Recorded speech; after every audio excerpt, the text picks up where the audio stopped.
Hoje à noite quero ler o texto do meu novo livro. Você encontra isso em Josué 24:15. Escolham hoje a quem vocês servirão, se aos deuses que seu pai serviu na região além do rio, ou aos deuses dos amorreus, em cuja terra vocês moram. Mas quanto a mim e a minha casa, serviremos ao Senhor. Quanto a mim e a minha casa, serviremos ao Senhor. Ele fez uma escolha. Ora, Josué liderou o povo de Israel após a morte de Moisés. Ele era um grande general. E agora, no final de sua vida, ele reuniu todo o povo em Siquém. Agora, Siquém ficava entre duas montanhas. Uma era a montanha da lei e a outra era outra montanha. E entre essas duas montanhas, eles se reuniram. Agora, a história de Israel sempre teve altos e baixos. Por algum tempo, eles serviam ao Senhor e depois voltavam aos seus velhos hábitos e voltavam aos seus antigos ídolos. E nesse caso foi Baal. E ele estava dizendo a eles: vocês precisam fazer uma escolha entre Baal e Deus. Qual será? Em quem você vai votar? Sabe, temos provérbios antigos, creio que existam no norte da Flórida. Aquele que hesita está perdido. A procrastinação é o ladrão do tempo. Um ponto no tempo salva 9. Um pássaro na mão vale mais do que 2 no mato. Agora eles tomavam decisões e votavam independentemente do custo, por causa do que eles acreditavam. E Josué disse: estou reunindo minha família e vamos votar em Deus. Vamos servir ao Deus vivo e verdadeiro. Exteriormente, os seguidores de Deus, mas no fundo de seus corações eram idólatras. E Josué diz que essa condição não pode continuar. Você deve decidir se vai adorar esses ídolos ou se vai adorar o Deus vivo. E eles precisam decidir imediatamente. Esse foi o dia da eleição de Israel, o dia da decisão de Israel. Eles devem ser registrados a favor de Deus ou contra Ele. E você deve decidir esta noite. Há centenas de pessoas aqui esta noite que precisam decidir esta noite. E sua decisão esta noite, sim ou não, decidirá onde você estará daqui a 100 anos. Porque, como você vê, somente um Deus pode ocupar o trono do seu coração. As Escrituras dizem que o primeiro mandamento é: não terás outros deuses diante de mim. Eu, o Senhor, o Deus de vocês, sou um Deus ciumento. Hoje temos idolatria de maneiras sutis. Nossos atores e atrizes e acadêmicos, muitas vezes e até mesmo atletas, podem facilmente e sutilmente se tornar nossos deuses. Richard Phelps escreveu na revista Time, em setembro, sobre a morte de superastros do esporte por uso de cocaína. Ele disse que o problema é que os americanos tendem a pensar nos atletas como seres divinos. E às vezes isso é verdade. Exageramos demais com alguns dos jovens jogadores, e esses jovens às vezes simplesmente não aguentam e acabam se quebrando, porque é preciso ter experiência e maturidade para aceitar todo o dinheiro e toda a fama tão repentinamente em uma idade tão jovem. E Paulo ensinou que um cristão é alguém que se voltou para Deus, deixando os ídolos para servir ao Deus vivo e verdadeiro. Mas, independentemente do que o povo fizesse, Josué disse: quanto a mim e a minha casa, serviremos ao Senhor. Não me importa se toda a equipe se voltar contra Deus. Não me importa que todos vocês se voltem para a idolatria. Minha casa e eu serviremos ao Deus vivo e verdadeiro. Você já disse isso alguma vez? Você já disse: vou servir a Cristo, não importa o que meus colegas pensem, o que meus colegas de classe pensem, o que as pessoas com quem trabalho pensem ou meus vizinhos pensem. Robert Browning exclamou: há 100 anos que o negócio da vida é feito de escolhas terríveis. Temos que fazer algumas dessas escolhas em nossa vida. Adam teve que fazer essa escolha. Ele iria construir seu mundo com Deus e ter paz e justiça no mundo? Ou será que ele decidiu seguir seu próprio caminho e dar ouvidos ao diabo e desviou o mundo inteiro? O jovem rico veio a Jesus querendo encontrar ajuda espiritual e Jesus disse: tudo bem, você gostaria de ter a vida eterna? Ou o jovem rico disse: o que devo fazer para herdar a vida eterna? E Jesus disse: se você quer a vida eterna, faça isso e isso e isso e isso. O jovem rico foi embora triste porque não podia pagar o preço e Jesus não quis negociar com ele. Cada pessoa que já viveu tem que fazer a mesma escolha. Qual é a melhor para você? Agora, primeiro precisamos escolher 2 modos de vida, entre 2 modos. O profeta Jeremias escreveu: assim diz o Senhor, eis que ponho diante de vocês o caminho da vida e o caminho da morte. Em que estrada você está? Jesus Cristo disse: eu sou o caminho. Eu sou o caminho, venha a Cristo. Ele dará a você uma nova força, um novo poder, uma nova alegria, uma nova paz e um novo propósito de vida. Há um caminho que ao homem parece direito, diz a Bíblia, mas o fim dele são os caminhos da morte. A estrada em que você está parece correta. O caminho que você escolheu parece correto. Parece muito bom. Aquele negócio em que você está, aquela escola em que você está parece tão bom. Mas um dia desses, a menos que esteja comprometido com Cristo e com a vontade de Deus, você logo descobrirá que está no caminho errado. Algumas pessoas dizem: bem, se eu seguir minha consciência, isso não é suficiente? Não, porque sua consciência pode estar morta. Muitas pessoas têm a consciência morta. Mas quando você vem a Jesus Cristo, Ele ressensibiliza a consciência. Veja, você conta uma mentira quando é criança e sua consciência o incomoda. Agora você pode olhar uma pessoa diretamente no rosto e contar uma mentira, e isso não o incomoda nem um pouco. Havia uma época em que fazia coisas que o perturbavam, agora pode fazê-las sem incômodo. Você pensa, bem, não é tão ruim assim. Sua consciência não incomoda você. Por quê? Porque sua consciência foi queimada ou está morta. Mas quando você vem a Cristo, Ele lhe dá uma nova consciência para que você possa ser sensível às coisas erradas. As pessoas dizem: bem, sendo sincero, se eu for sincero na vida, isso não é suficiente? Não, isso não é suficiente. Você pode ser sincero. Certa vez, quando eu estava doente, minha mãe foi muito sincera e me deu iodo por engano. Ela pensou que estava me dando remédio para tosse, mas estava errado, sinceramente errado. Ou eles dizem: bem, se eu faço tantas coisas boas para as pessoas, sorrio para elas e sou amigável com elas, você não acha que Deus entende se eu cometer um pequeno pecado de vez em quando? Ele entenderá. Ele é um bom Deus. Ele é um Deus amoroso e tudo isso. Não, Deus não entende. Se você conhece Cristo, então esses pecados são perdoados. Mas você sabe, não somos salvos por nossa bondade e nossas próprias obras, certo? Venho de um país, a França, onde muitas pessoas pensam que são salvas por suas boas obras. Isso lhes foi ensinado desde a infância como parte da religião. Mas você não é salvo por boas obras. Você é salvo pela graça de Deus, pois é pela graça que somos salvos, por meio da fé, que não vem de vocês, nem das obras, para que ninguém se glorie. Se eu fosse salvo por minha própria bondade, chegaria ao céu e andaria por lá, me gabaria e diria: veja o que fiz para chegar até aqui. Eu era um bom menino. Mas todos nós somos pecadores, nenhum de nós merece estar no céu. Deus diz que devemos ser tão santos quanto Ele, não posso ser tão santo quanto Deus. O que ocorre? Cristo veio, morreu na cruz e derramou seu sangue para me proporcionar uma santidade que eu não tenho naturalmente. E Ele fornece uma roupa, um tecido de santidade para mim e uma justiça que não mereço. Depois há quem diga: bem, me reformei? Sim, você pode reformar o resto de sua vida, mas não é só isso. Você precisa vir a Cristo, entrar pela porta estreita e andar pelo caminho estreito. Portanto, você tem uma opção. Você precisa votar em uma vida ou na outra. Qual será? Uma vida de entrega a Cristo como Senhor e Salvador, ou uma vida em que você se entrega a si mesmo e a seus próprios desejos, prazeres, luxúria, ganância e ciúmes? E então você terá que escolher entre 2 mestres. Jesus disse: ninguém pode servir a 2 senhores, porque ou há de odiar um e amar o outro, ou se apegará a um e desprezará o outro. Você não pode servir a Deus e ao materialismo. Precisa fazer uma escolha. Se você desprezar o outro, não poderá servir a Deus e ao materialismo. Você deve escolher não apenas 2 modos de vida, não apenas 2 mestres, mas você também precisa escolher entre 2 destinos.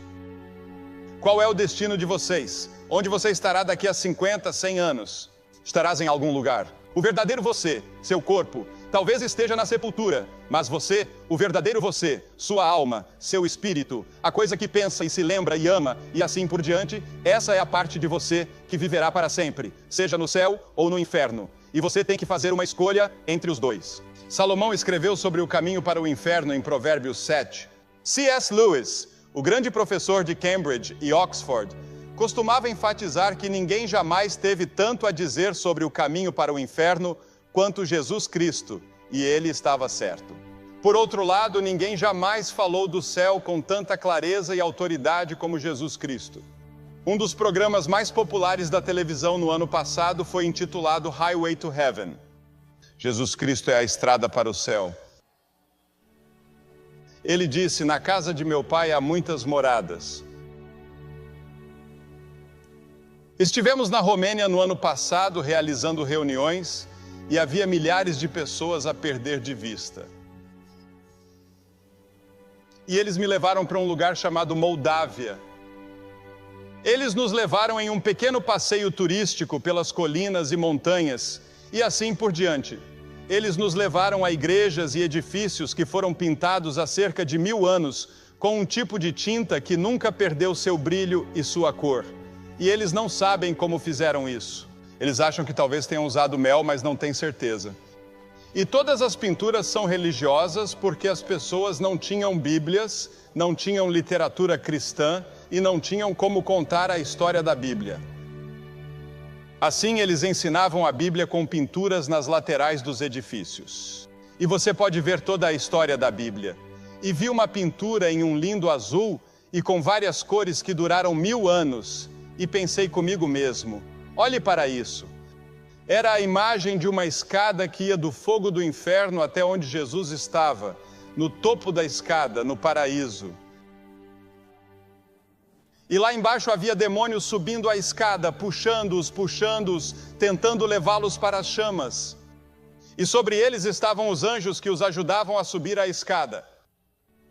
E eu pensei que isso é um pouco como, pode ser distorcido, pode não ser teologicamente exatamente correto, mas eles tiveram a ideia, porque há uma batalha constante pela sua alma o tempo todo. Você sabe, sua alma é importante para o diabo. Ele quer sua alma, ele pagará qualquer preço, e alguns de vocês estão vendendo a alma tão barato, que aproveitaria ao homem ganhar o mundo inteiro e perder a sua própria alma. O diabo lhe dará o mundo inteiro se você o seguir. Mas alguns de vocês o seguirão e ele não lhes dará nada. Você está apenas seguindo-o porque é como o porco que segue o homem que está deixando cair o feijão, indo para o curral de abate. A cada pouco ele deixa cair um feijão e o porco vai atrás dele. E você nem mesmo pensa que está seguindo o diabo na direção errada. Sim, Jesus Cristo é a estrada para o céu. Mas saiba que ninguém vem ao Pai senão por mim, disse ele. E então essa escolha ou esse voto que você faz tem de ser você mesmo. Você mesmo deve fazer esse voto. Quanto a mim e a minha casa, serviremos ao Senhor. Não conheço nenhuma, mas acho que uma das músicas mais populares do ano é Papa Don't Preach, da Madonna. Agora, Josué não hesitou nem por um momento em pregar para aquelas pessoas. Ele disse que quanto a mim e a minha casa, ele estava votando em Cristo, em Deus. Ele sabia que não poderia escolher as tribos de Israel. Eles devem escolher por si mesmos. Ele teve que escolher por si mesmo. O homem é um ser social. No entanto, há um santuário interno dentro de nós, onde nos retiramos de toda a comunhão, de todas as influências. Há uma arena solitária nas profundezas de seu coração, onde a maior batalha da vida deve ser travada sozinho. Você não pode decidir sobre Cristo. Nem seus pais, nem a igreja podem decidir por você. Seus amigos não podem fazer isso por você. Sua namorada, seu namorado não pode ir para você. Você precisa fazer isso sozinho. Você deve assumir o compromisso. Uma das músicas mais populares, de acordo com a Billboard, chama-se Lonely Alone, e isso é verdade. Solitário e sozinho? E isso está nessa parte de você. E quando você votou, você mesmo teve que dar seu próprio voto. Moisés disse: chamo o céu e a terra para registrar neste dia o que eu disse diante de vocês. Vida e morte, bênção e maldição. Portanto, escolham a vida. Você escolhe a vida para que você e sua semente possam viver. Isso afeta as gerações futuras. Isso afeta seus filhos e seus netos. Uma decisão que meus avós tomaram anos atrás afeta a minha vida hoje. Lemos que uma geração antes Moisés havia escolhido Cristo. E o escritor de Hebreus relata como Moisés, considerando o opróbrio de Cristo, tinha mais riquezas do que todos os tesouros do Egito. Ele poderia ter sido o chefe de comando dos exércitos do Egito ou o faraó. Toda a educação e toda a riqueza do Egito eram dele. Ele deu as costas a tudo isso para sofrer com o povo de Deus. Ele escolheu Deus. Quem você está escolhendo? Em quem você está votando? Escolhendo antes sofrer a aflição com o povo de Deus do que desfrutar os prazeres do pecado por um tempo. Ah, sim, o pecado dá prazer por um curto período, mas logo acaba. A ressaca chega e não há nada que você possa fazer a respeito. Você estará lá, escolha Cristo e você nunca terá uma ressaca, a não ser alegria e paz para sempre. Isso não significa que Ele livrará você de todas as suas dificuldades, problemas e provações, porque isso não terá fim, mas podem ser diferentes. Deus os permite, isso faz parte do nosso processo de amadurecimento, é assim que Deus nos treina, mas no fundo há um rio profundo de alegria e paz em meio à vida que você está vivendo. Agora você não pode mudar seu passado, mas pode determinar seu destino decidindo-se por Cristo. Mas Cristo pode mudar seu passado. Ele morreu na cruz para que todos os pecados que você já cometeu, todas as coisas que você já fez de errado, sejam perdoados. Quando Deus perdoa, significa mais do que nós entendemos. Ele se refere à justificação. Isso significa que é como se você nunca tivesse cometido nenhum pecado.